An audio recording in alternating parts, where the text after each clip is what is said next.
झारखंड में लोकतंत्र के महापर्व का आगाज हो गया है। राज्य में 2 चरणों में विधानसभा चुनाव संपन्न होने हैं। पहले चरण के लिए आज 43 सीटों पर मतदान हो रहा है, तो वहीं दूसरे चरण में 38 सीटों के लिए 20 नवंबर को मतदान होगा। चुनाव परिणाम 23 नवंबर को महाराष्ट्र के साथ ही आएंगे। झारखंड में मौजूदा विधानसभा का कार्यकाल 5 जनवरी 2025 को समाप्त हो रहा है।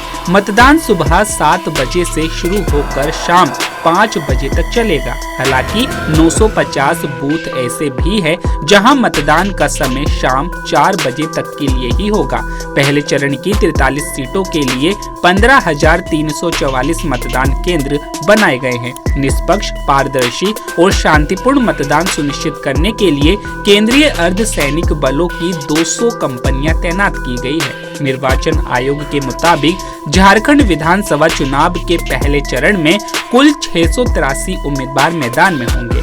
इनमें 73 महिला उम्मीदवार भी शामिल है। पहले चरण की 43 विधानसभा सीटों में से 17 सामान्य हैं, जबकि 20 सीटें अनुसूचित जनजाति के लिए और 6 सीटें अनुसूचित जाति के लिए आरक्षित है। वहीं दिलचस्प बात तो ये है कि चुनाव को लेकर पक्ष विपक्ष बड़े दावे करते हुए नजर आ रहे हैं। मैं अपनी जनता से, हमारे बुजुर्गों से और माताओं बहनों से, भाइयों से सबसे अपील करूंगी कि मुझे वोट करें। मैं चाहती हूं आपके शहर का विकास हो, इस राज्य का विकास हो। इस रांची राजधानी जो है झारखंड की, इसे राजधानी बनाना चाहती हूं। कहीं से ये राजधानी नहीं लगता है, कस्बा भी इसे स्वच्छ सुंदर होता है।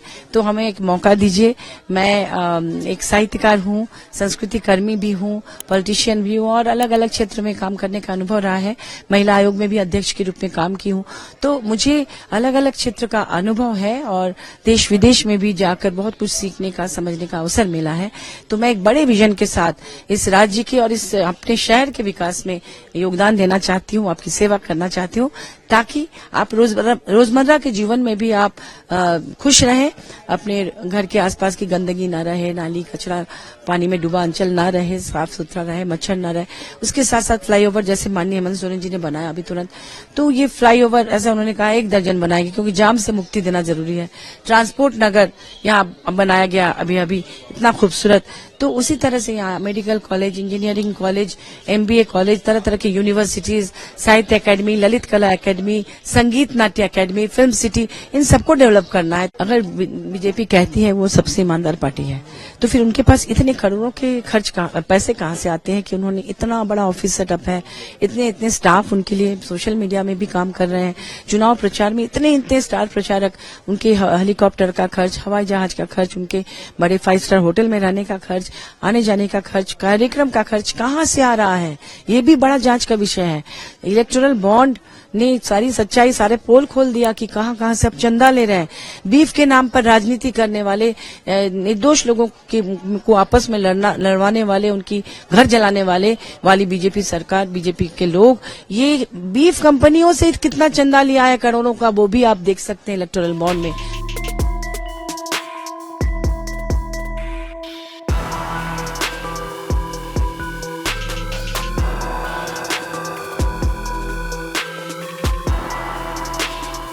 झारखंड की जनता इन 5 सालों में त्रस्त हो गई है, ऊब चुकी है, भ्रष्टाचार से ऊब चुकी है। कहते हैं ना, ब्लॉक में बिना पैसे कोई काम नहीं होता है, थाने में कोई पैसा दिए काम नहीं होता, ब्लॉक बिकते हैं, थाना बिकता है।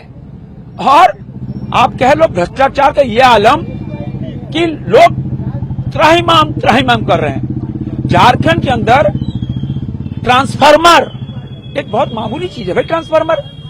ट्रांसफार्मर लगाने के लिए 15-15 दिन, 1-1 महीने चप्पल घिसनी पड़ती है। जब ट्रांसफार्मर लगता है तो लोग मिठाई बांटते हैं, अरे ट्रांसफार्मर लग गया भाई। सांसद जी जरा ट्रांसफार्मर का उद्घाटन कर दीजिए। आप देखो, झारखंड की परंपरा बन गई इन 5 सालों के अंदर। ट्रांसफार्मर जहां लगता है, नारियल फूटता है, पंडित जी आते हैं, सांसद विधायक को बुलाते हैं, फीता कटाते हैं।